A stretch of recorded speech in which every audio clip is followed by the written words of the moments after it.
Ragazzi, 1, 2...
These are 4 brilliant criminals at the climax of their most magnificent effort. This effort began 6 months ago in Porto-Verto, where we were all aboard the ship for Africa. And they were my associates in a quest for uranium. An element not one of them knew the first thing about, except that they'd heard you could get dough for it. Big dough. Who? I mean, what do you suppose they are? Businessmen, does it matter? Well, if we're going to be on a small boat with them for weeks and weeks. I only said they might be fellow passengers. Harry, we must beware of those men. They're desperate characters. What makes you say that? Not one of them looked at my legs. Good morning, Mrs. Janrother. Good morning, Billy Boy. Care to join us in a stroll? Turn up the liver, sweat out the toxins, help nature to help you. Wouldn't dream of it. Really, Billy, you mustn't be so offhand with Mr. Peterson. If I were to treat him with more than common politeness, he'd misunderstand and try to push me around. Mr. Peterson is a bully. Billy, Huh? did you see this? That man in London has been killed. What man? Paul Van Meer, high-ranking official in the Colonial Office, was stabbed to death early this morning by an unknown assailant outside a club in Soho. This is the 3rd crime of violence to occur in that vicinity within the past month. What is it, Billy?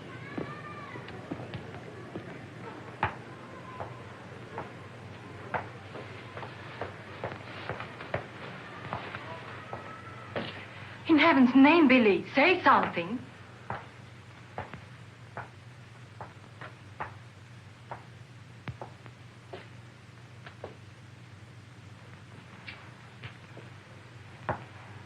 You understand, of course, that Peterson arranged this. It seems there's been a lot of violence around there lately. I don't pretend to be a fool. But look, Billy, this happened early Tuesday morning. We'd all left London well before that. What about Jack Ross? What about the galloping major? But I thought he only stayed behind to get that phone call from Mombasa. If it came through, he'll be here this morning. Well? Don't get so excited. Don't jump to unpleasant conclusions. Jump, they might as well have drawn a map. Why was Peterson worried about Van Meer? What made him think he was dangerous? He was afraid Van Meer wouldn't stay bought. Afraid he'd get the wind up after we'd gone. Get visions of him trotting upstairs to his superiors, announcing I have certain information that certain persons have paid certain sums of money Don't talk so loud, Billy. to obtain illegal rights to certain mineral supplies. That Indian, that Raja or whatever he was, that you worked for in the old days, he killed a lot of people, didn't he? Ah, but he had a better style. Besides, he was out for a kingdom, half the size of France. What's the difference between that and millions of dollars? We must think of the future, Billy. This is our big chance. It may be our last. Except for Mr. Peterson, we couldn't even pay last night's hotel bill. Where are you going? Have a cafe, drink a lot of Pernod, and listen to the band. You won't make a fuss, will you? It doesn't do to make a fuss. You have to think of the main objective. Naturally, it doesn't do to be fussy.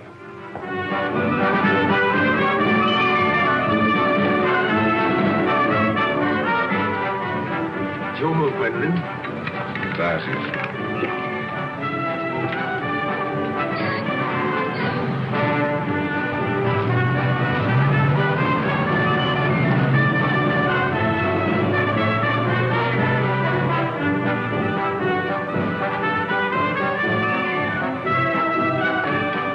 Luggage is in there.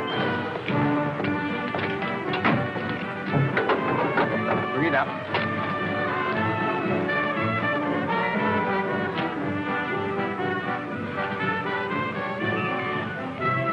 Harry, look, the desperados.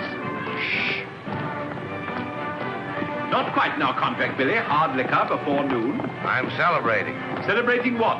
The safe arrival of the Major. He came galloping in a minute ago, looking tired but satisfied.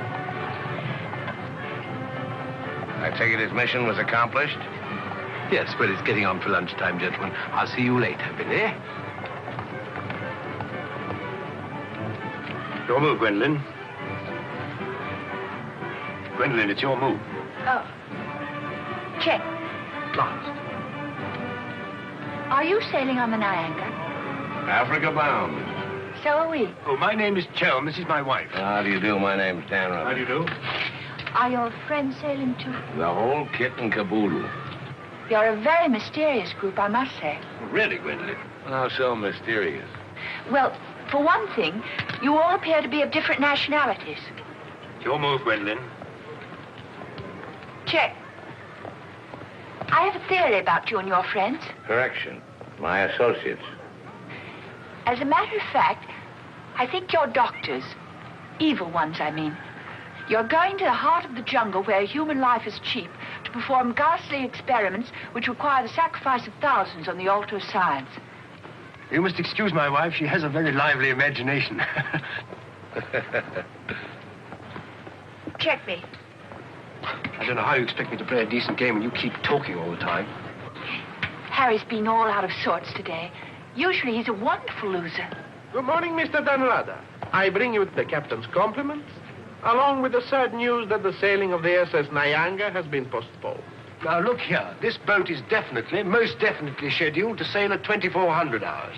Scheduled, Mr. Chelm, but not, I fear, destined to do so.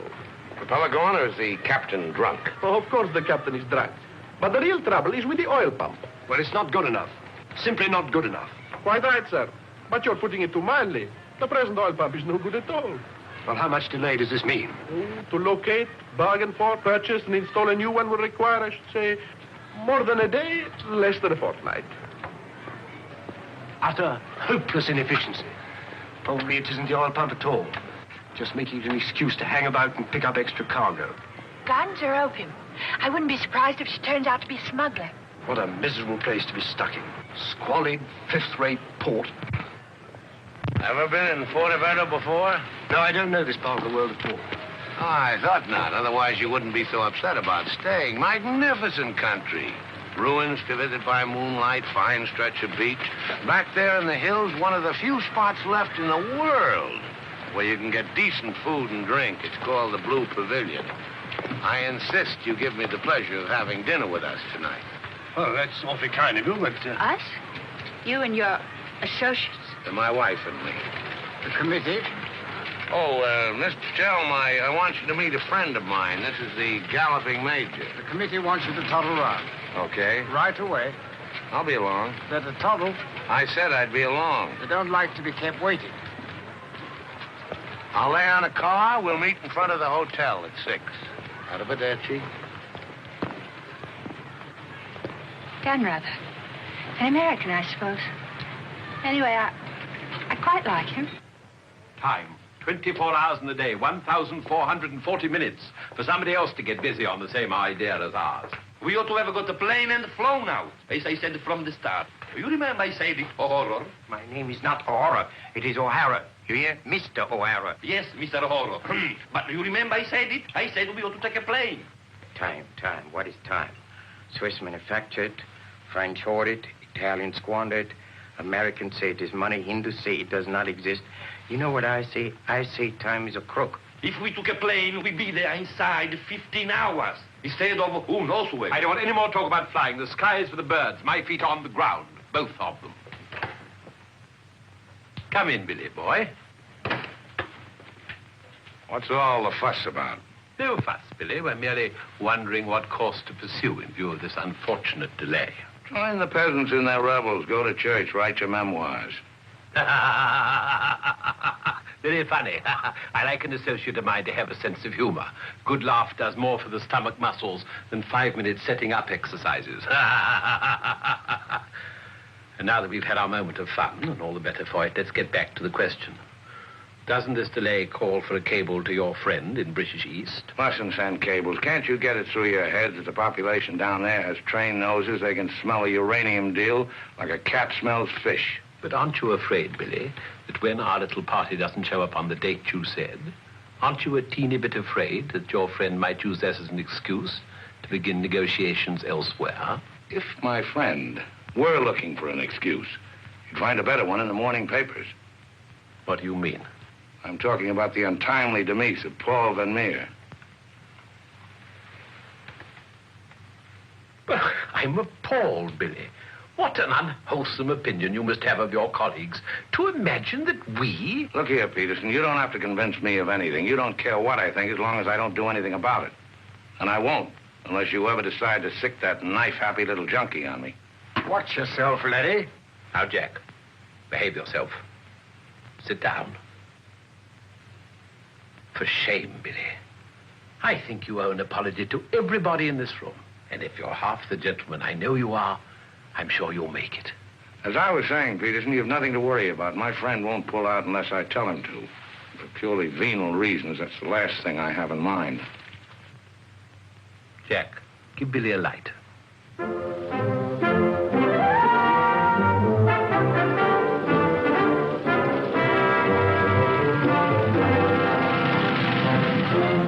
What a wonderful car.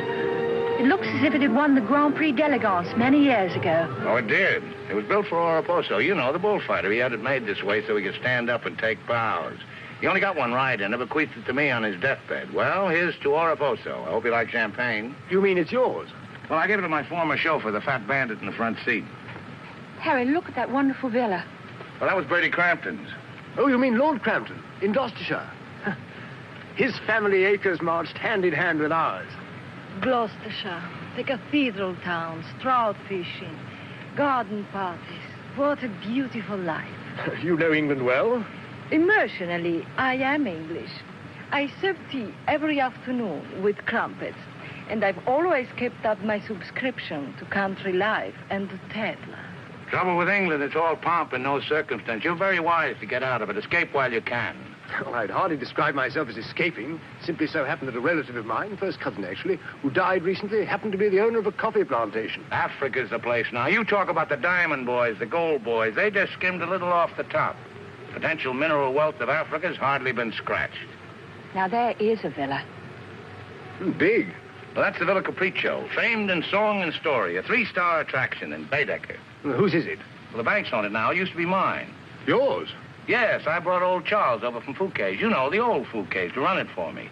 Then when I decided to pull up stakes, I bought him this restaurant we're going to. Least I could do to show my appreciation. Well, here we are.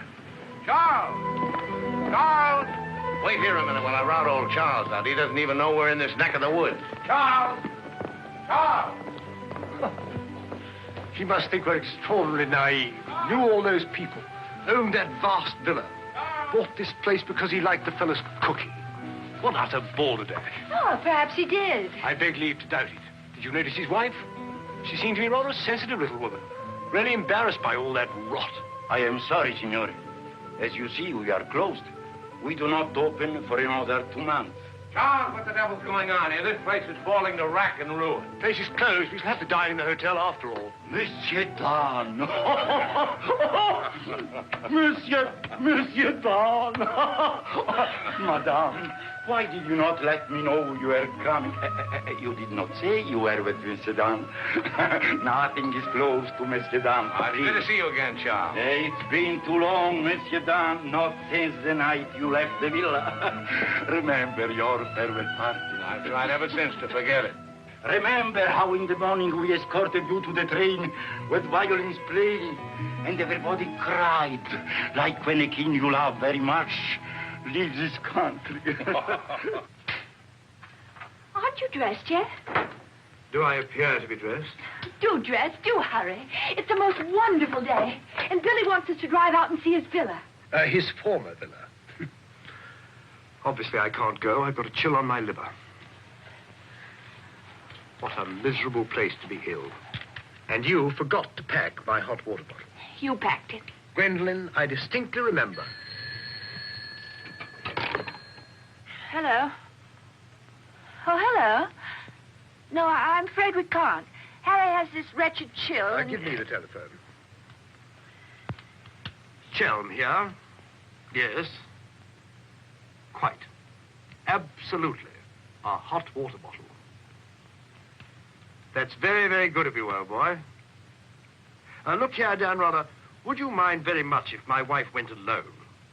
She enjoys this sightseeing sort of stuff, you know. Splendid. Splendid. I'll send her along.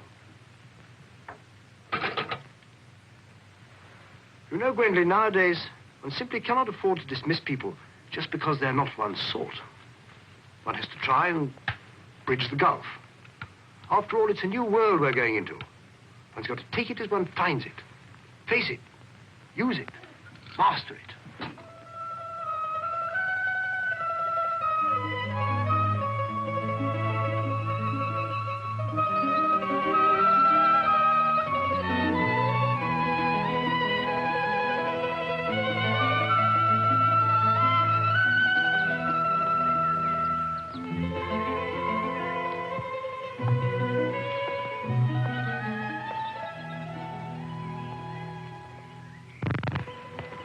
You know, I've seen Americans on the street, and in the cinema, of course, but I've never talked to one before. Are you a typical American? I think it's important that I should know. Why important? There are two good reasons for falling in love. One is that the object of your affections is unlike anyone else. A rare spirit, such as Lord Byron. The other is that he's like everybody else, only superior. Harry, for instance, is the very best of a type. Well, as you must know, I'm a typical rare spirit. How long did you live here? Oh, the longest I've ever lived anywhere is 2 years. Well, when you were a child. Didn't you ever have a mother and a father? And a house and a street and a town? No, I was an orphan until I was 20, and then a rich and beautiful lady adopted me. You know, I've changed my mind about your being an evil doctor. You're off to keep a rendezvous someplace in Africa sacred to the tribesmen. You're going to found a new empire and make yourself master of the riches of the world. But you need a beautiful blonde queen to impress the natives as the incarnation of the Queen of Sheba. That's why you're making a pass at me. Am I? Of course. I don't generally go sightseeing with strange men. You don't believe that, do you? Well, I believe anything you say. Do you? Well, you shouldn't, you know. You really shouldn't. Mr. Chelm, Yes? it's I, Mrs. Dan Rother, Maria. Oh, come in. Tea for two and two for tea. Now, that's most awfully kind. You shouldn't have troubled, really. Billy told me you had a chill. Bit of one on the liver. 2 tarsal. Milk, of course. Of course. I feel I should like somehow to do him a good turn of some kind. You do? Well, naturally. Oh, I see. Naturally. I think it would be nice if you were able to do something for him. Help him along. Give him the benefit of your advice. Delighted, of course. For instance. Oh, something with business. He was very pleased with that tip you gave him on the way home last night about the gold shares. I've forgotten what I told him. What was it? I don't remember either. I was listening to your voice. I wasn't listening to what you said. You see, if you were helping him, it would be so much easier for us to be together a lot out there in Africa. Was he any headed for business? Why, he's simply brilliant. I wouldn't have thought it. But of course he is. You don't suppose I'd marry a ninny, do you? If you imagine that Harry's simply going to Africa to plant coffee, you're very much mistaken. In point of fact, coffee is the least of Harry's interests. In point of fact, the land he's acquiring is extremely rich in certain minerals. Minerals which are indispensable to the production of atomic energy. Harry's land simply teems with uranium. Wouldn't surprise me to see him become the uranium king. So you see, my husband isn't such a ninny as you may have imagined. It might very well be worth your while to go in with him. The potential mineral wealth of Africa's hardly been scratched. Well, I was telling you last night. Well, of course. It's a well-known fact.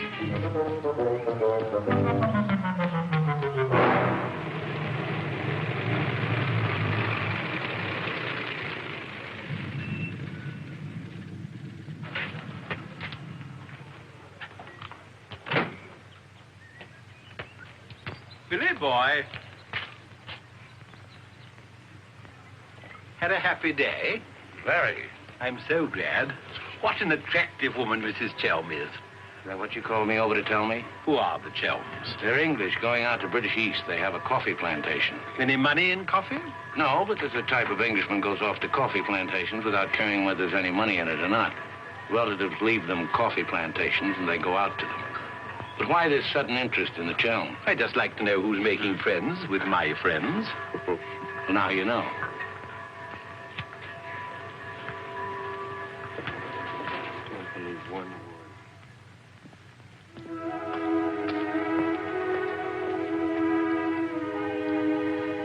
You know, if I ever leave you, it'll be for someone of the type of Harry Chelm. Well, bully for you. I suppose that type of Englishman is like a story I once heard. An English gardener in England was showing some Americans one of those wonderful English lawns. And of course, they wanted to know how to make a lawn like that. And this English gardener said... He said all you have to do is get some good grass and roll it every day for 600 years. I heard that story before you were born. Englishmen tell it when they're feeling down in the mouth. Just don't understand the Chelm type. You're not even listening. You never do. Someday I'll say goodbye and you won't hear that either. One day I shall really meet my type and run off with him. And you'll be simply amazed. That's possible. George Moore said, I learned it by heart years ago. He said that each great passion is the fruit of many fruitless years. George Moore was a very distinguished English writer, you know. Except that he was Irish. Cheer up, sugar. If I make $1 million on this deal, I'll buy you an old English lawn, one we can roll up and take with us.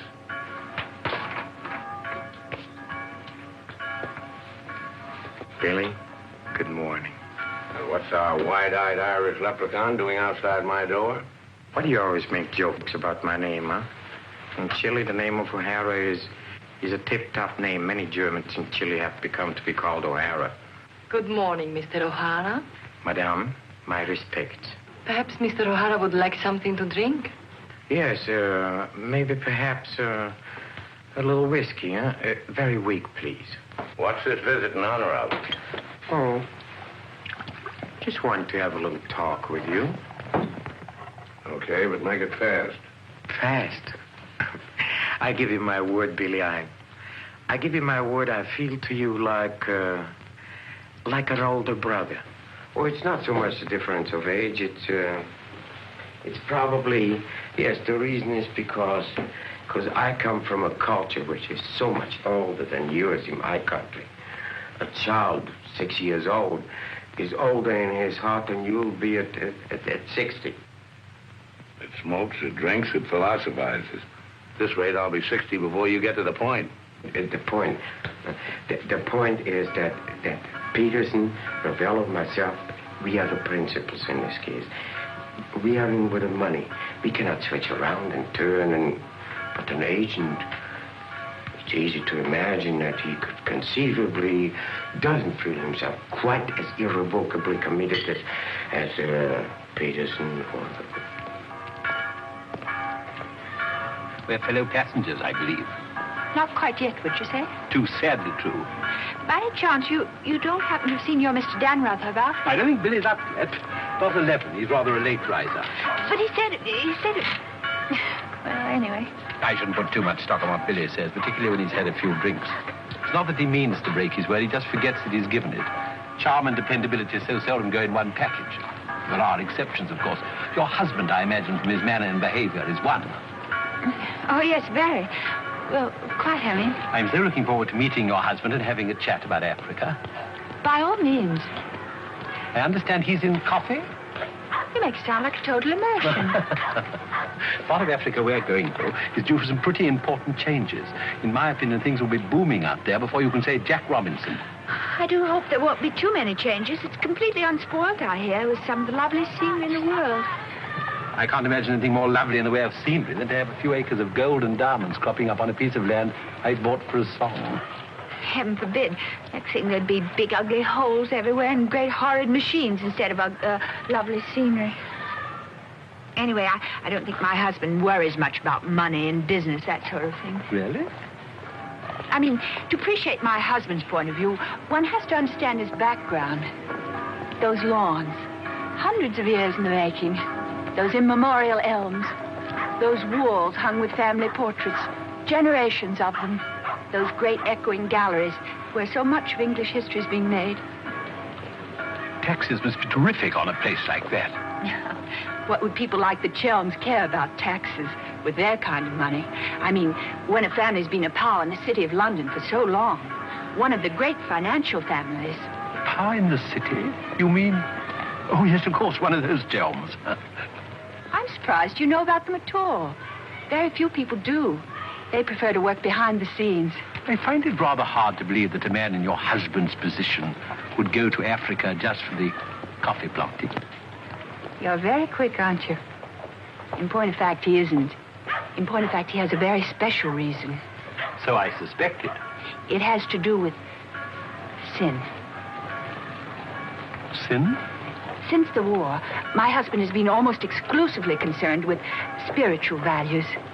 He feels that if he can get away there, in the heart of Africa, he will come face to face with essentials. He wants to work out the problem of sin.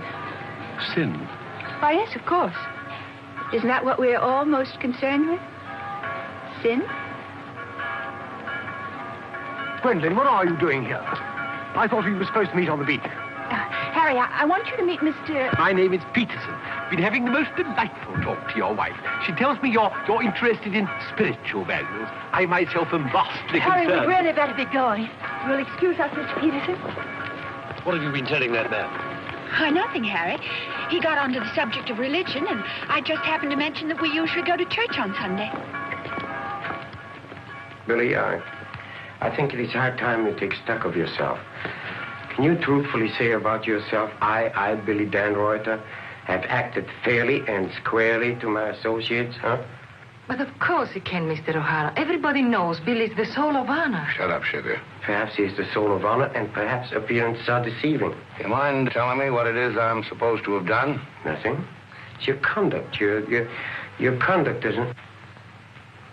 Your conduct does not inspire confidence, and confidence really is the most important necessity in an undertaking of our kind. One may be completely innocent, but if one's actions invite suspicion, one might as well be guilty. To be trustworthy is not more important than to seem to be trustworthy. Billy, have you done something you shouldn't have? Tell me, Billy. Tell me the truth. My conduct. Who do they think I am, their hired man? But you are, you know. You are the hired man. How good and kind of you to remind me. How good, how true, how kind.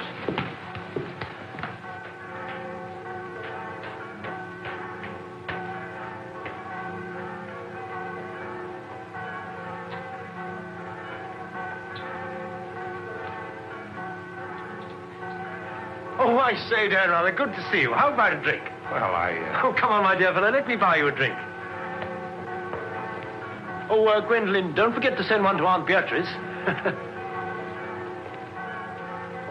Can't understand it.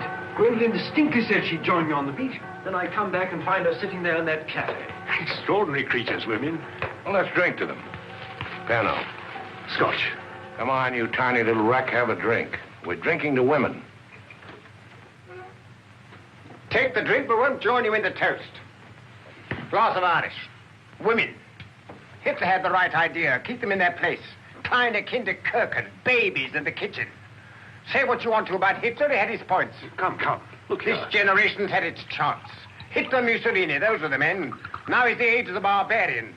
The world's going up in smoke. I say, let it come, get it over with. Well, if you don't mind, I'd like another year or so of worry. Worry? Just 1 minute, laddies. I've just 2 or 3 words to say to you, laddies, and that's don't worry. Don't ever worry. I'm in a position to know secret information. The Rosicrucians, the Great White Brotherhood, the high secret orders. But you've no faith. You must have faith. Faith and power, secret power. Men who guard the trust from the deepest insides of the whatchamacallit. Mystic rulers, all one club, chained together by one purpose, one idea. Mankind's champions. Follow me, Billy? Oh, why, of course. This generation's had its chance. Hitler, Mussolini. I can't stand here and permit you... Are you interrupting me? Relax, Jack. Have another drink. I simply want to state that things don't happen to be what certain people imagine. An officer may find himself strapped for money, and he may undertake certain things which in other circumstances, no. Absolutely no. Absolutely. Absolutely no. In the old days, I should have simply told people of your ilk to buy their own drinks. Poor old Jack. I'll teach you. I'll teach you to insult an ex-officer of the Indian Army. Well, are you yellow? The bar. You're Major Ross? Right. Ross here. Right. Right again. Come along, the committee. Save for the bell.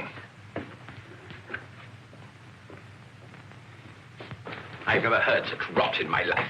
Sin. Oh, sin. All I could do was to keep a straight face. No, I'm certain of it now. These are 2 very clever and dangerous antagonists. Sit here and help me close. But how could they possibly know what we're up to? Great interests like the Chelms have ways and means. Yes, and I'm convinced they're out to get us even before we get started. We must get ahead of them. Time has entered the picture in a new way. Never forget the time factor, gentlemen. It always enters the picture in the end. I'm sending a cable to London. I want full information on those Chelm interests. British Africa, too. Check up on his interest there. Every time the plane lands, I'll try and reach you by telephone. Keep me informed of the latest development. Dan Reuter, that lying, swinish, rum-swilling double-crosser. What pleasure it would give. No, you can't at the moment. We need him. Right now, we need that swinish, lying double... Did I hear my name? Rub-a-dub-dub. 3 men in a tub. Tub? Oh. Been a change of plan, Billy boy. You and I leaving for Africa. How's that? You and I are flying to Africa by the next plane. Oh, what's happened, Peters? Must be something important to get you on a plane. Perfectly simple, Billy boy. The trouble with the oil pump and the general uncertainty about when the Nyanga will sail forces me to sacrifice my personal comfort. I prefer to fly rather than run the risk of arriving too late. Well, there's also such a thing as arriving too early. What do you mean by that? Well, the land doesn't come up for auction for a couple of weeks. My friend can't make his move until then. If we sit around British East all that time, somebody's going to start wondering who we are and ask questions. Is that your real opinion, Billy, or are you just looking forward to a long sea voyage with the attractive Mrs. Chelm as your companion? Or perhaps you have even other reasons. Such as? That's for you to know and for us to find out. You'd better get your packing done.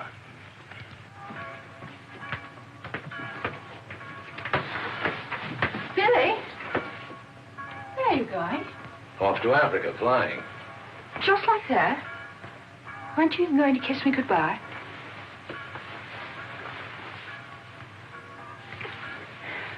I wish. Don't say it. What? That you wish we'd never met. You'll be coming on the boat, and in Africa we'll get together and... I think I hate you. Letting those revolting men order you about. Don't deny it. I've watched them. They treat you like a servant. They say, hop it, and off you hop. I know what it is. They have a hold on you. Some black secret that could ruin you. What makes you think that? No, know it happens all the time. My old Spanish nurse told me that half the people in the world would be ruined at once if everyone told what they knew. But couldn't you have them done away with? I mean, you must know plenty of people who could bump them off. It probably cost a good deal, but it'd be worth it, certainly. Well, it's not impossible, except that afterwards I wouldn't have any money. This way I stand to make a lot. Millions? Maybe. Then perhaps your connection with those men isn't quite so undignified as I thought. Those millions, would they be pounds or dollars? Well, either way suits me. No, that's very careless of you. The state of the pound is so uncertain. You must think in terms of hard currency. Maybe I should hire you to handle my affairs. You could do worse. I'm awfully intelligent, really. Come along, Billy boy. The car's waiting.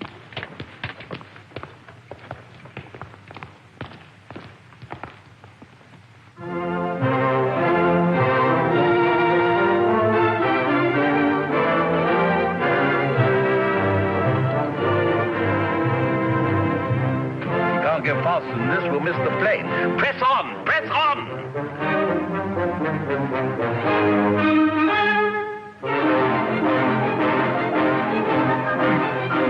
High posting.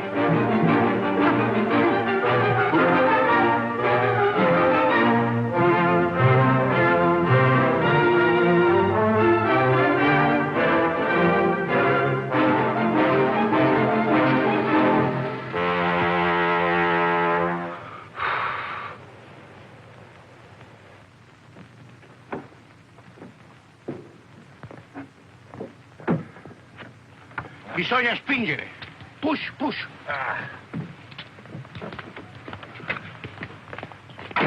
Come on.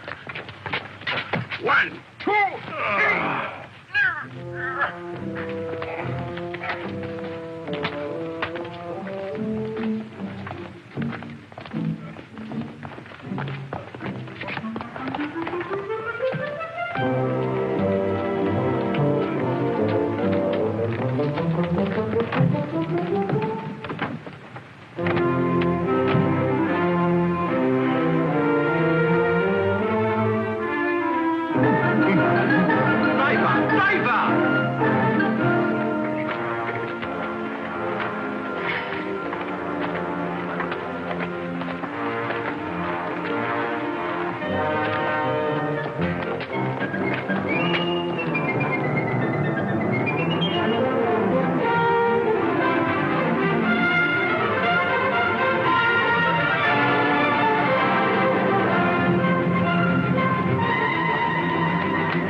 purpose. What? You planned it that way. I know what you're up to. I know everything. I know about the uranium on the Chelms land, the Chelm interest in the City of London. The what? You heard me, the Chelm interest. I take it your information comes from a reliable source. It does, from Mrs. Chelm herself, in fact. Ah, magnificent. Simply magnificent. You must pay me back for the loss of my beautiful car. If you weren't a benighted jackass, if you could see as far as you could spit, you'd know there's no such thing as a Chelm interest. You'll have to do better than that, Mr. Danrother. Very much better than that. Don't believe me. Check with London. If you find out he's anything more than a down-at-heel Gloucestershire squire, you can have my services for nothing. You mean Mrs. Chelm is an unqualified liar? Well, let's say she uses her imagination rather than her memory. You will make restitution. We know, Mr. Dan, either the money or a new car. Why, you fat bandit, I gave you the car in the first place. How I came by it is beside the point. The fact you gave it to me doesn't make it any the less mine. Shut up. That's right. Threaten me. It is not enough that you destroy my beautiful car. Now you... my beautiful car!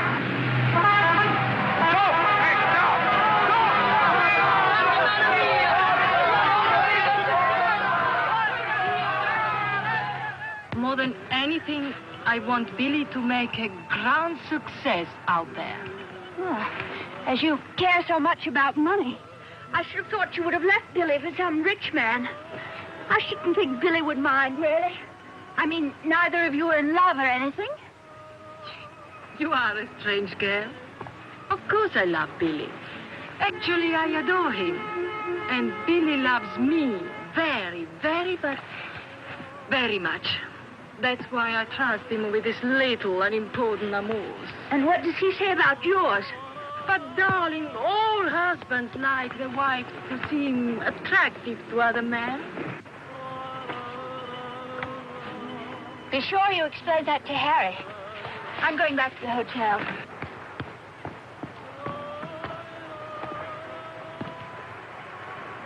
Mrs. Stanrother, Maria, I'm afraid, I have some shocking news for you. The boat is not going at all? There's been a terrible accident. Your husband's car drove over a cliff. The people on the bus saw it fall into the sea. It seems almost certain that... What is it? What are you trying to say? He's saying that Billy is dead. It's become necessary to redistribute the stock in our company. Stock. What good is the stock now? We can't deal with the Rada's friend. Not without Arada. All the effort, the money, everything went over the cliff with that car. Ravello, you forget the English are very sentimental people. I tell you, there is nothing that Billy's friend will not do for his widow. And in black, she's a very touching figure. Poor Maria, you really have had a wretched time of it. You are very understanding. If only there was something I could do. Just now, if you could bring me an aspirin. I have a headache. Don't move. Just you wait there. I'll be back in a moment. Mussolini, Hitler, and now Peterson. A great man, a great loss. I'm going upstairs and reading my Bible. Why all the clothes? Maria has a headache. What's the matter with you? Go away. My dear girl, I'm as sorry about Dan rather as you are. But after all, it isn't as if he was one of our oldest friends. I was in love with him. He was a very pleasant acquaintance. What did you say? I was in love with him. Really, darling, have you no control over your romantic fantasies? I loved it. Can't you hear me? I love you. Oh, rot. You're just dramatizing again. By George, you were right, after all.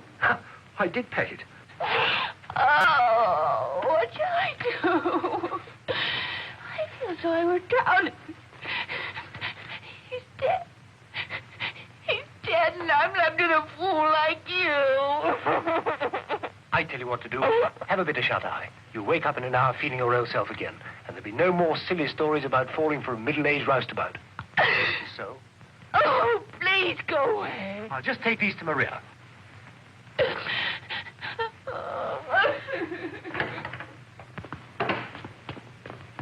Mr. Shelm, this is very important, for you as well as for myself. Yes, well, get on with it.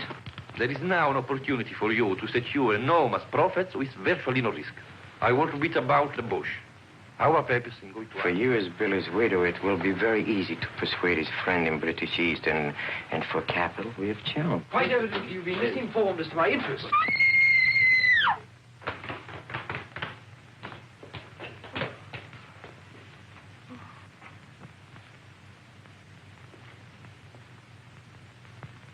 What's the matter with all of you? Somebody dead? Car, it went over a cliff. We thought you'd both been killed. Dan Rother, I'm delighted to see you're alive, but your wife is in a fainting condition. You mean you're not dead at all?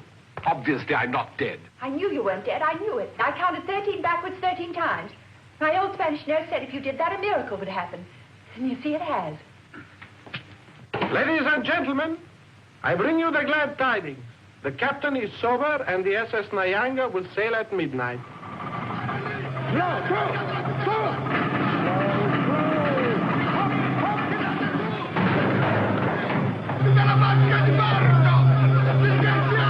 I can't see it anywhere. What can have happened to it? My dispatch box, where is it? A black tin box this size. What have you done with it? Guardi che la sua valigia gliel'ho messa in cabina. I told you to take the most particular care of it. I shall not go on board till my dispatch box has been found. Having trouble, Chell? I think that I can't cope with myself, thank you. È la seconda volta che glielo dico. La valigia gliel'ho messa in cabina, è inutile che insiste con me. Says he put it in your cabin, whatever it is. Idiot! Why didn't he say so in the first place? Hey, look. What's happened to Harry? He's been giving me the fisheye all evening. Oh? What is it? Perhaps it's because when I thought you were dead, I told him I was in love with you. You what? I couldn't help it. It made you seem less dead. And? Oh, he didn't believe me. He thought my nerves were upset. Sort of delirium. He thought it quite a joke. The idea of my inventing a love affair with a middle-aged roustabout like you. That's what he called you. Well, now that I'm back in the flesh, you'll begin wondering about that delirium of yours. I suppose seeing you alive is different from thinking of you dead. You're just great cooped up on that tub with a suspicious husband. Billy.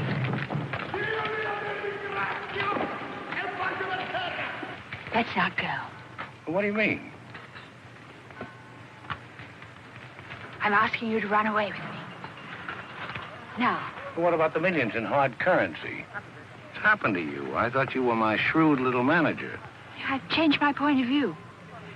I thought we'd get to Africa and you'd make your fortune and everything be wonderful, but now I think it's all too risky. Too many things can happen. I want us to cut and run for it right now. You really mean that? With all my heart. Oh, no, that's impossible. Why? Well, for one thing, Mrs. Danrother might not go for the idea. She's not quite as sophisticated as you are. Please, Billy, listen to me. I've thought it all out. We'll take the bus and catch an express for somewhere. The shot's not on the table. You're not in love the way I am. If I loved you 1,000 times more than you say you love me, it still wouldn't make any difference. I've got to have money. Doctor's orders are that I must have a lot of money. Otherwise, I become dull, listless, and have trouble with my complexion. But you're not like that now, and you haven't any money. It's my expectations that hold me together. You really mean that, don't you, darling? Sure, I mean it. And your main reason for wanting lots of money is so that you'll be ever so attractive and I'll love you more and more. That's right, baby. I'll help you, Billy. I can, too. I'm something of a witch. My old Spanish nurse said I could have been professional. Don't look now, but they're raising the gangway.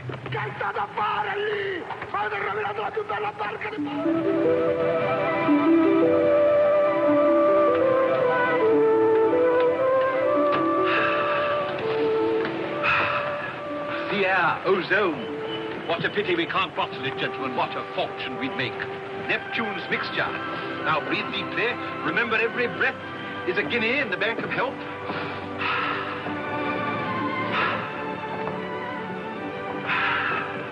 Good morning, Chell. Why, that's good. Very good indeed. I didn't know you were an artist, Mrs. Danrother. I'd hardly call myself that. I only dabble. The nose is not enough long. The ears are too small. Only has one eye. Now, come along, gentlemen. We must not dawdle. Blow the man down, bully, blow the man down. Blow, blow, blow the man down. Blow the man down, baby, blow the man down. Good morning, Mrs. Chelm. Let's hope she breaks her neck. Blow the man down, bully, blow the man down. Blow the man down, bully, blow the man down. Blow, blow, blow the man down. Blow the man down, bully, blow the man down. Give me some time to blow the man down. Mr. Peterson? Mr. Peterson? Radiogram.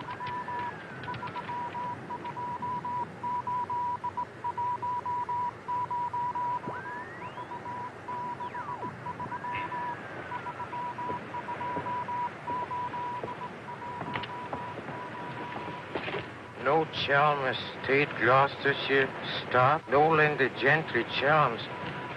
What do you make of that? He's not a Gloucestershire squire. Like Billy said. Just as I was beginning to take Billy at his face value. But if he's not what Billy said, then what is he? We are at sea again, gentlemen, in more ways than one. Mystery, more mystery. Billy is a liar. Heaven only knows what Chelm is. CID, maybe. You borrowed my thought. What to do? What to do? The time has come for direct action. You remember last night when we came on board? The fuss he was making about his dispatch box?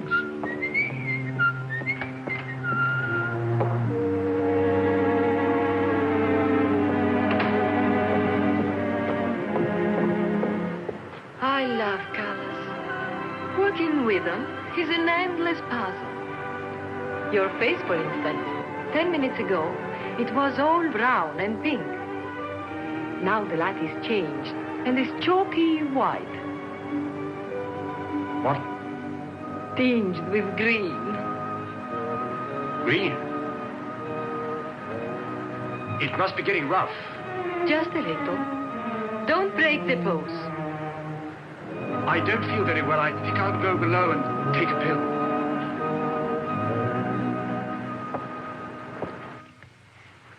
It's incredible. Harry Chelm is just Harry Chelm. nothing. Nobody. A ruddy refugee from Earl's Court. With a hot bottle. Look.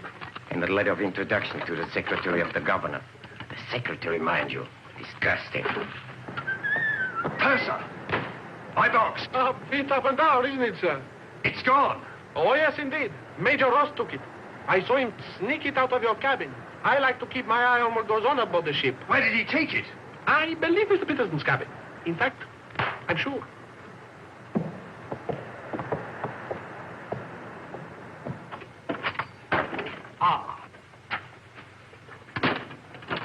And now may I ask what explanation you have to offer?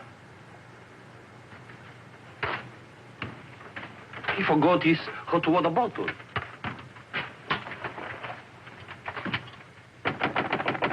Billy? Come in.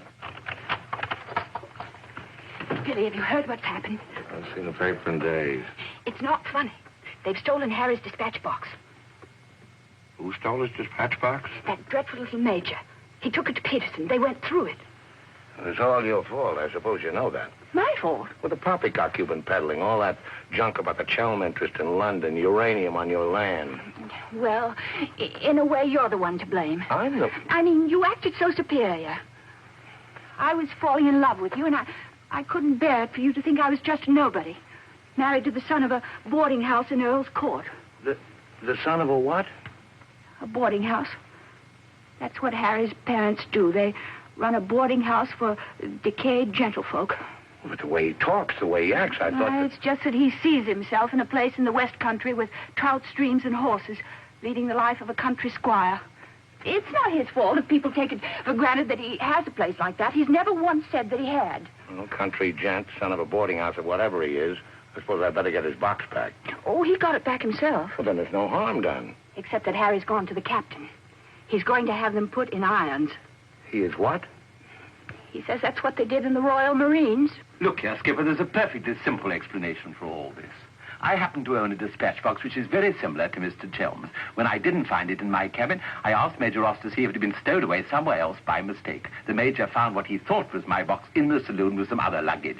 The box has been in my cabin ever since we sailed, under the berth. As soon as I saw the box, of course, I realized at once that it wasn't mine. I simply opened it to find out to whom it belonged so that I could return it to its rightful owner. I can't conceive why this gentleman should imagine I should be interested in a box containing patent medicines. I'm not a hypochondriac. Purser, tell the captain exactly what you told me about the box. Why, sir, you asked me whether I'd seen it, and I said it might be the one I'd seen being carried along the passage by Major Ross. You distinctly told me that you'd seen it being taken from my cabin. Oh, you must have misunderstood. You were rather ill at the time, if you remember, sir. That's all, Purser. He's been bribed. He's in league with these criminals. Just a case of a misunderstanding. That's how I look at it. Now, what about a little cognac? To wash away any ill feeling. I don't care for a drink. And let me assure you that this matter is far from settled. While rifling through my personal effects, I feel certain that you must have noticed I had a letter of introduction to the Secretary of the Governor. I suspect he'll be much more interested in what I have to say than this gin-soaked so-called ship's captain. You mind your tongue! Any more else? You're the one I put in irons. As far as I'm concerned, this is a close incident. You've got your box back. Why don't you forget the whole thing? What possible interest do you expect the Colonial Office to take it? On the contrary, I expect them to show considerable interest in a gang of crooks who are trying to swindle the country out of vast uranium deposits.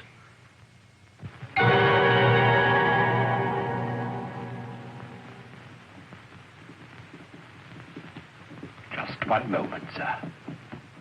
What leads you to believe? This gentleman obviously hasn't seen fit to inform you that during your supposed demise, he attempted to lure me into your nefarious venture. Unfortunately for you, he acquainted me with all the pertinent facts, Facts which I intend to communicate to the proper authority at the very earliest opportunity. I thought you were dead. That's what they told me. Everyone told me you were dead. And if you were dead, we head to a fresh capital. Didn't we?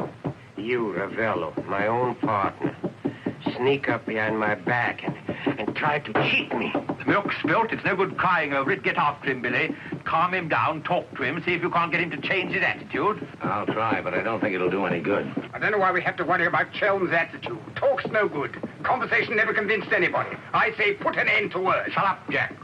Time factor has entered the picture again. This time, fortunately, it's working on our side. 2 weeks before we reach port. That should be plenty of time to convince our friend, Chel. I beg you, please end all this trouble.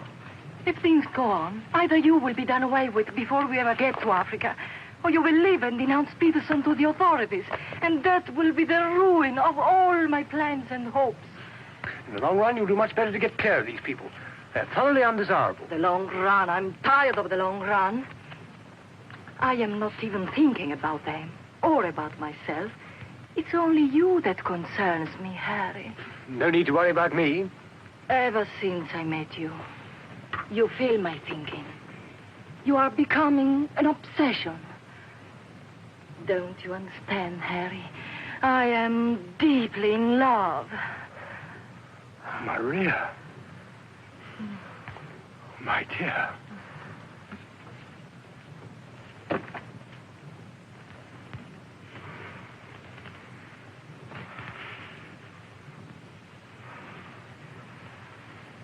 Only you could make a woman feel like this. All I want is to be in your arms, now and always. You forget I'm going to be done away with. Oh, no. It will be easy to arrange. What you must do is this. You will write me a letter. A love letter. You will tell me that you cannot denounce Peterson, because then I will suffer too. Because you love me so much, you cannot bear to hurt me. Such a letter they will believe if I show it to them. My dear girl, you must see that this is quite out of the question. I don't propose to make compromises. Not compromises, Harry, darling. But you can see if you cause trouble, the whole of our plans, my plans, you would not want to make the innocent suffer. It would be much better if you don't interfere, Maria. I must handle this as I see fit. Then you intend to go ahead with this business, tell stories and ruin everything? It will be much better if you cut loose from these people. No happiness can come from such an association. Harry, I'm asking you not to do this. Please, write a letter. Then there will be no trouble for you, no trouble for us, no risk when we get to Africa. I'm sorry, my dear. We English are a very pig-headed lot. You think you can get away with this? But Maria, my dear good Maria, listen. First you made love to me. Now you tell me you will ruin me. You'll forgive me, but it was you who made... Oh, shut your trap. Go on, do what you like. You think you're such a brave man. I'll tell you what you are. You are a heel. Huh. What the daisies now? What's happening? What's going on here? The oil pump's on the blink. The electricity's failed. What a folly. A ship lying in darkness this way. We might well be rammed at any minute. I'll tend to this myself. Which way is the engine room? The passengers are not... I'm sure your chief engineer will welcome the advice of an ex-officer of the Royal Marines.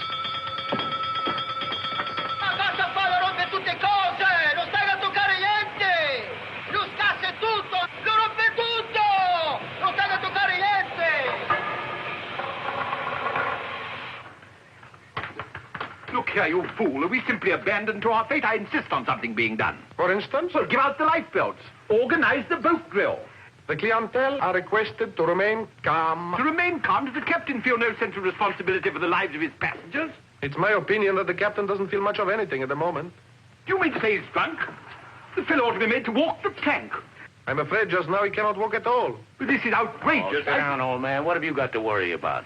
We're only adrift in an open sea with a drunken captain and engine that's liable to explode at any moment. Perfectly ordinary situation. Happens every day. But just in case any of you are still at all anxious, let it be known that Mr. Chelm has taken charge in the engine room. Who's taken charge? Harry, and he'll foozle it for sure. Shall I get out the hymn books? Your husband claims to have learned all about engine and such things when he was an officer in the Royal Marines. If he ever was. In point of fact, not only was he an officer, but he once won a medal for jumping into a sea of fire to rescue someone. It's only a bit of wreckage, not a man, but that wasn't Harry's fault.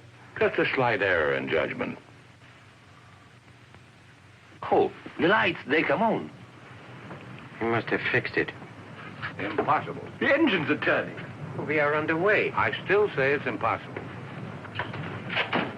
Ladies and gentlemen, may I have your attention for a moment? I'm happy to inform you that the oil pump is now in perfect working condition. Putting it right was no great accomplishment for anyone with the slightest mechanical bent. Anyhow, we may now proceed without further delay and in absolute safety. Oh, Harry, you did. You boozled it. But when you wrecked my ship, where is your Forward, please. Captain wants to see you. There you are. You devil! You wrecked my beautiful ship! Nothing of the sort. Some scallywag down there sabotaged my work out of pure malice. Just blowed my engine up! Keep your head down. Let's all behave like little gentlemen. Say, I understand, Mother. I can handle the brute. What happens now? Do we get the life belts? Do we abandon the ship? There's no immediate danger. The passengers will please to return to the saloon. We're heading for the nearest port, and there seems to be some chance of our making. Let's go. Come along. Now, who was last down? Last.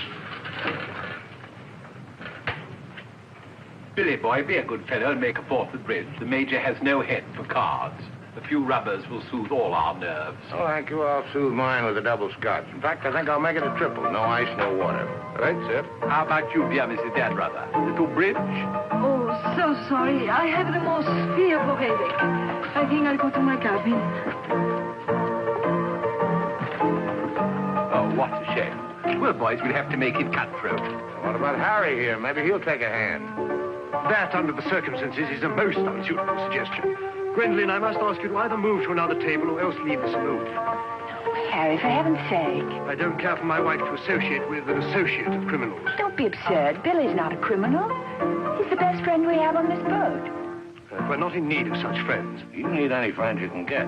The only thing standing between you and a watery grave is your wits. That's not my idea of adequate protection. Purser, how much longer before this ship reaches port? If we ever do get to port, it should be within 14 or 15 hours. That's a long time. Sit down, make yourself comfortable, have a drink. Enjoy the Major's piano recital. Come on, Peterson, buy us a drink. I'm afraid I can't accept hospitality from persons who I intend in a few hours' time to denounce in a place of justice. 2 spades? I admire your sang-froid, Mr. Peterson. Or perhaps you don't think I'm serious. We shall see. 3 clubs. Gwendolen, are you going to do as I say? Not when you speak to me in that tone. Not when you try to order me about. In that case, Where are you going? on deck where the air is less polluted.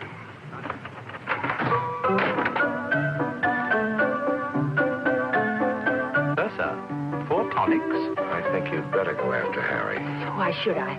If he's going to be so childish and unreasonable. Take my advice, go to him, stay with him. I suppose you think we should keep up appearances. The loyal wife at her husband's side. No, Billy. I'm experiencing something that is rare and beautiful. And I shall not deny it, either by word or by deed. I love you. Let the whole world know it.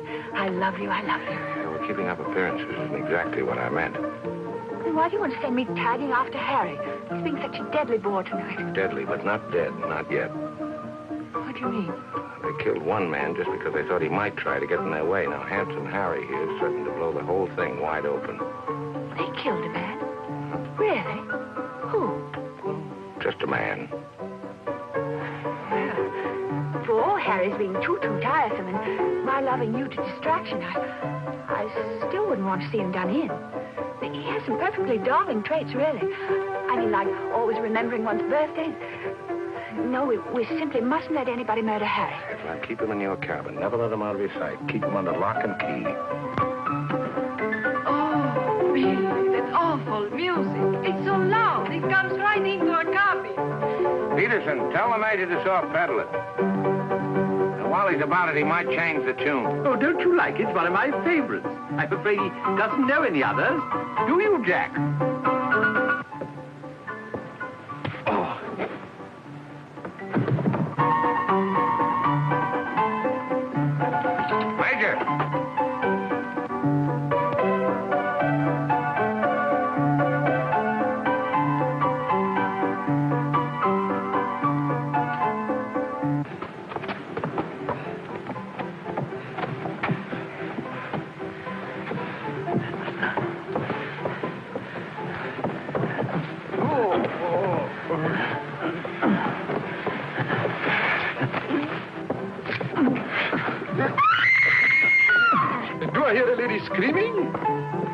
One down.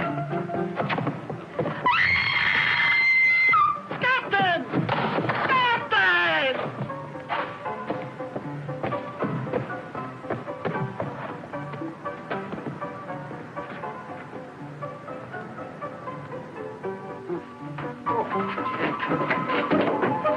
What happened? Oh, Billy, all that screaming. I thought someone had been killed. Someone nearly was. Indeed, they were. Look at the Major. Better get a new act finished and the curtain's going down on this one. Every time I turn my back, someone makes trouble. The passengers break the engine, they beat each other to feet, they throw each other overboard. That man attacked me. How you? You again! If I struck him, it was in self-defense. He came sneaking up behind me and tried to run me through with his sword. Is that true? Well... It's no use, Billy. My trying to protect Harry any further. I may as well tell the whole truth. Captain, it grieves me to confess this, but in point of fact, my husband has an illness of the mind. The medical word for it is paranoia. On occasion, he displays homicidal tendencies. The psychiatrists say it's because he believes people are plotting against him, and so he strikes back and tries to kill them. Gwendolen, for heaven's sake, woman, what's the meaning of this treachery? Believe it or not, Harry, I'm doing it for your own good. He knows. He saved my life. He'll tell the truth. I wouldn't contradict the lady. You wrecked my ship! You tried to kill the passengers! But I never stayed first on the ship. That's why you're against me. Let me go. I'll kill a lot of you. I warn you, Captain. When I kill you... Poor Harry. It's awfully sad. We've tried everything to cure him. Take your hooligans out of this. How dare you lay hands on me? You hooligans! I'll have you put in irons. You'll be the ones in irons. Good, good. We'll have no trouble from you. Scum! Mongrels! I'll bring you to book! Every one of you! Every man jack of you! After all, it was the only solution. Harry's safely locked in his cabin, where those beastly men can't do him any harm. On the other hand, he can't say or do anything now to interfere with your making that fortune in Africa. I mean, the authorities would hardly listen to the ravings of a lunatic, would they? Well, they won't even let him off the boat. Well, in that case, he'll just have to stay shut up for a few weeks. It's a good heart on the old boy, don't you think? Yes, but after you've amassed all those African millions, we'll make it up to him. We'll buy him a country place in Gloucestershire with some rough shooting and a trout stream like he's always wanted. Maria will marry him, perhaps. She seems to have a very real feeling for English country life. And everybody lives happily ever after.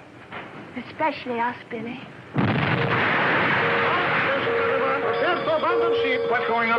I believe, sir, that we're sinking. What? Station, everybody. Look like this. We're sinking. Harry! Harry, open the door! You must! The ship's sinking!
Across him out there. He's a strong swimmer, isn't he?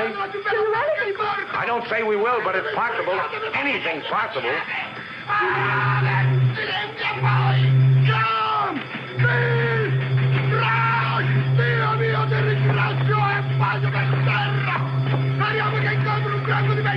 Give me that oar.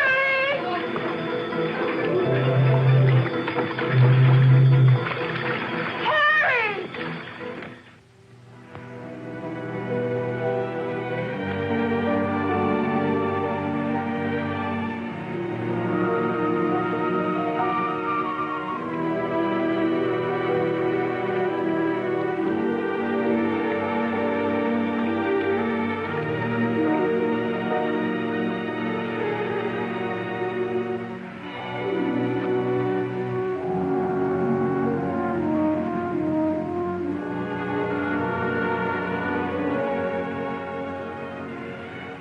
Where do you suppose we are?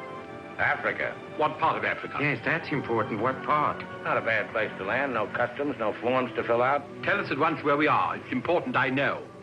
You mean to say there are parts of the Dark Continent where you won't be received like the prodigal son? Alio.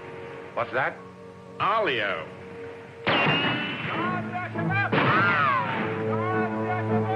Better get down, everybody. Oddio, mamma mia! Adams! Oddio, mamma mia! Get rid of your passports, boys. Mrs. Tell, Billy Boy, my identity must remain a secret.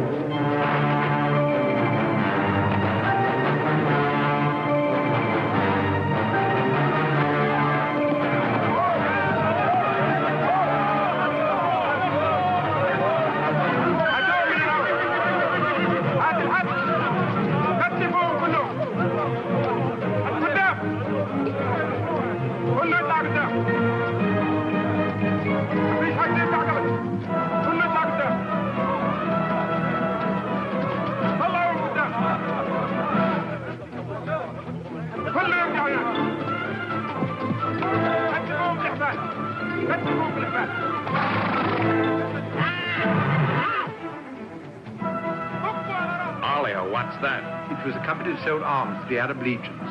Wait a minute, that rings a bell. Some of the equipment we sold was defective. Been too long under the water in the Gulf of Leyte. The Arabs claim they lost the war because of rusty guns and dud ammunition. For heaven's sake, be quiet. If you go on like that, I'll see you drawn and quartered. يلا فيتا فيتا فيتا راجع انت فيتا فيتا يلا امشي فيتا فيتا يلا تعال نغدي على بعض يلا. Are you going to allow them to bully you in this way? Why, it's simply... Shocking. Harry wouldn't have let them do it. He had a sense of dignity. I have a sense of survival. Billy, what is going to happen? Do you think they will torture us? Just let them try it. I'm a British subject. I wouldn't say it too loud.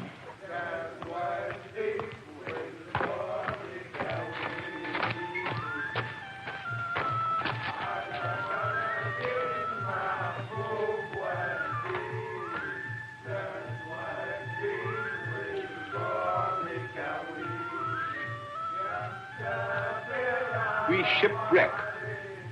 Big boat, go down. Bottom ocean. We take little boat. Row all day, row all night. Savvy? There's only one way to deal with these swine. Walk up to them and kick them in the belly. Show them who's boss right away. We sight land. Your land. Praise Allah.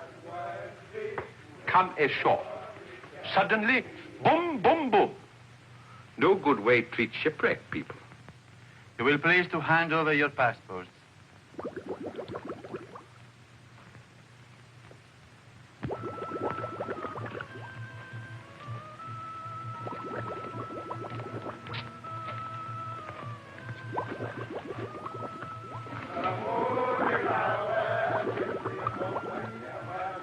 There seem to be 4 missing. Will those who have not handed over their passports hold up their hands?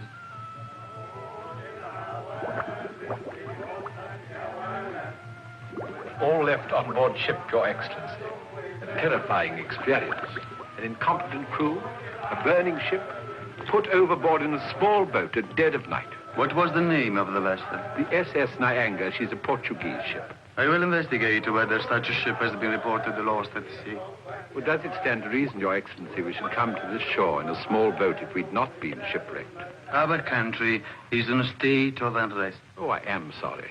Agents of certain foreign governments sometimes try to enter it by stealth, hoping to fan the flames of revolution. Therefore, we check carefully on the activities of strangers. But surely, Your Excellency, in our case, one look is sufficient to convince you of our innocence.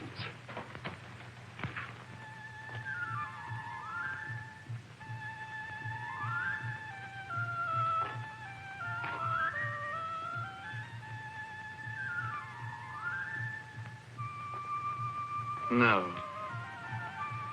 One look is not enough.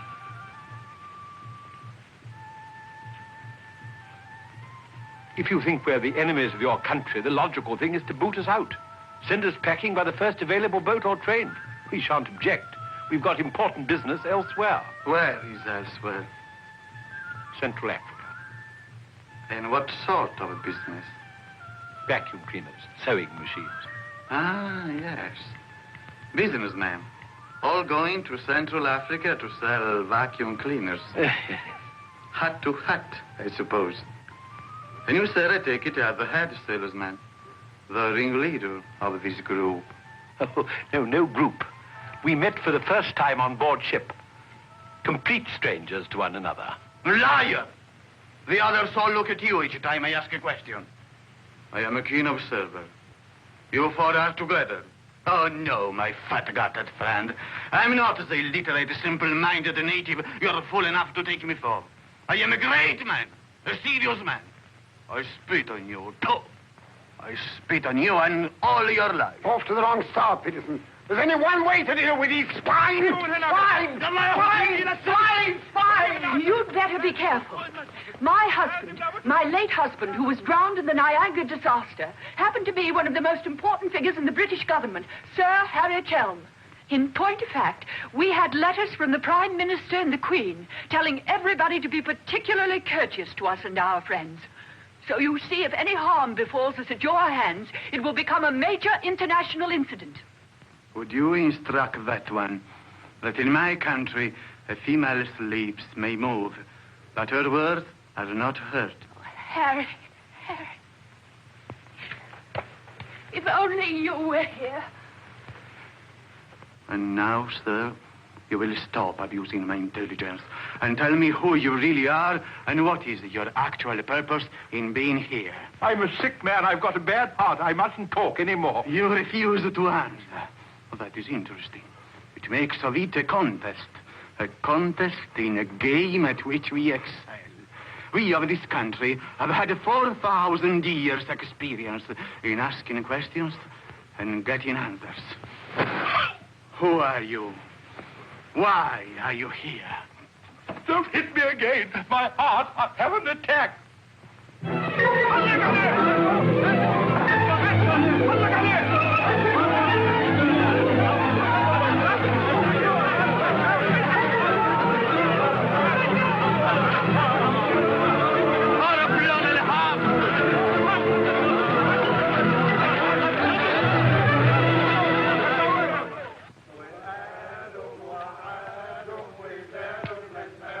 Billy's led a thoroughly decadent life. Honestly, I thought he had more backbone than that. Backbone. Either you have it or you haven't. You see the beating I took at the hands of that great ugly brute without even flinching. Billy was crazed with fear before they even laid a finger on him.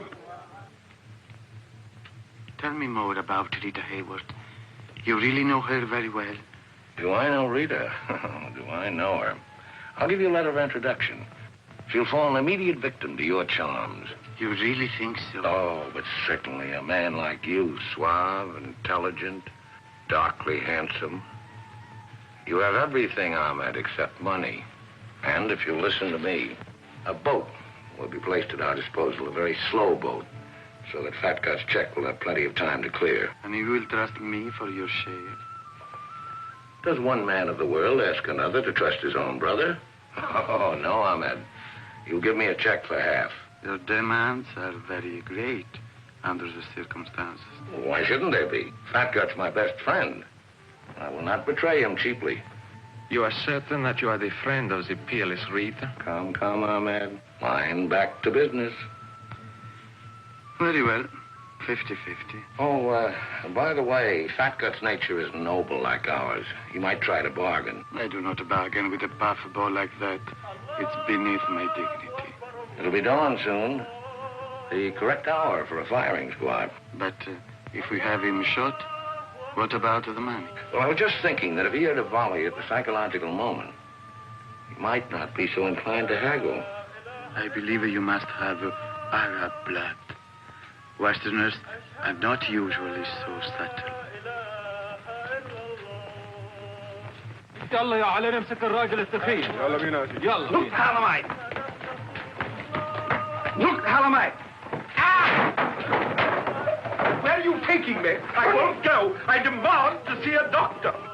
Would you say that in Paris, among smart people, the Rolls-Royce or the Cadillac is considered more chic? Well, that's no problem at all. A man in your position should have both.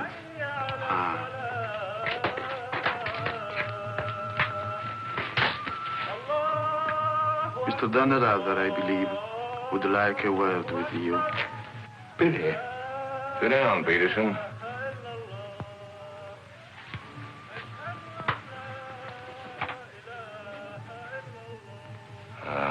I've been talking to Ahmed here, and he's made the phone.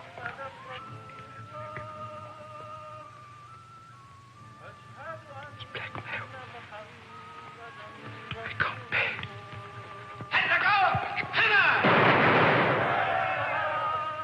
What was that? Paris, but it's execution day. Will he take a check?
Mr. William Dannerather? That's right. I'd like to ask you a few questions, if I may. Oh, I'm sorry, not now.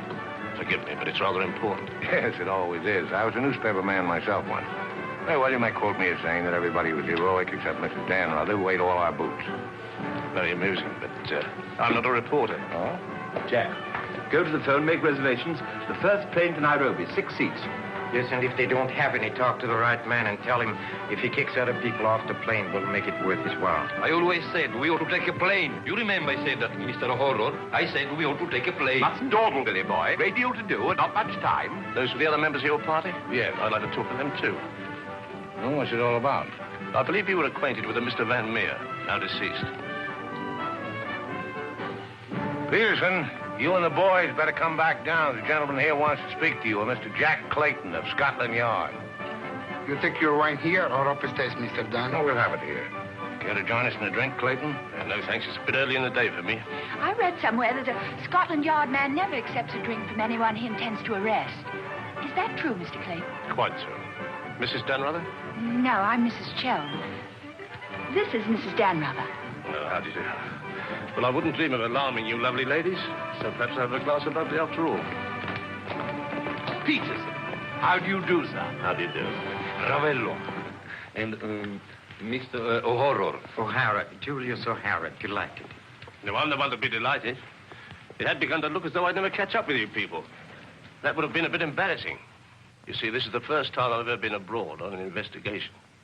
I've spent quite a lot of money. And my chief can be very sarcastic about the money one spends, particularly if you fail to deliver the goods. Mr. Clayton is presently interested in the Van Meer murder case.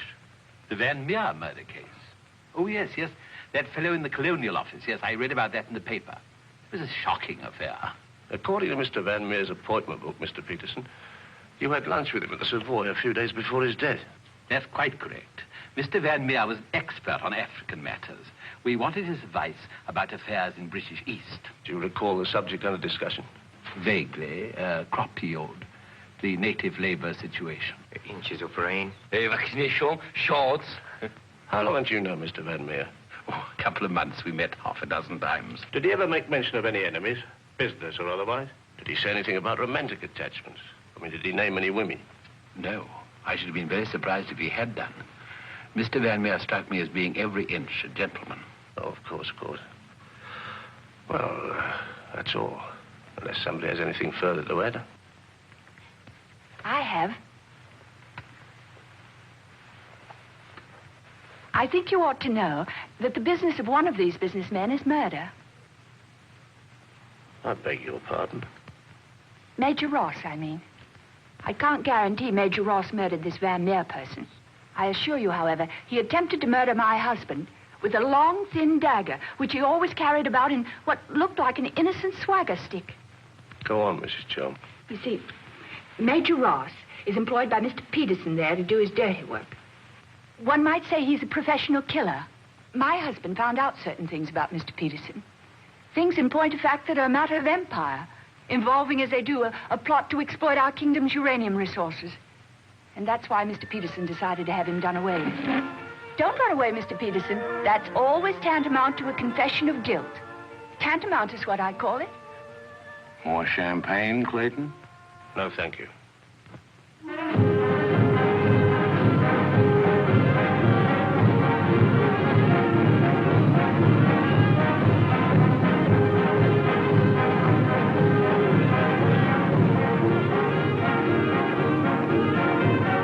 As I said before, very smart fellows indeed.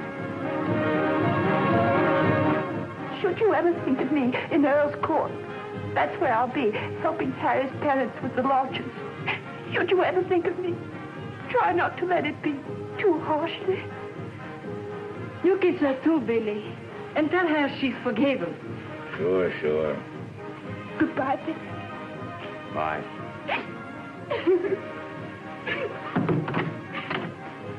For Mrs. Chelm, just came on the ship's wireless.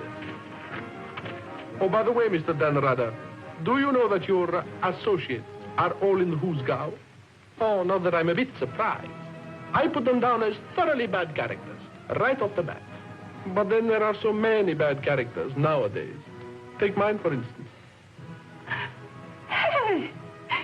He's alive!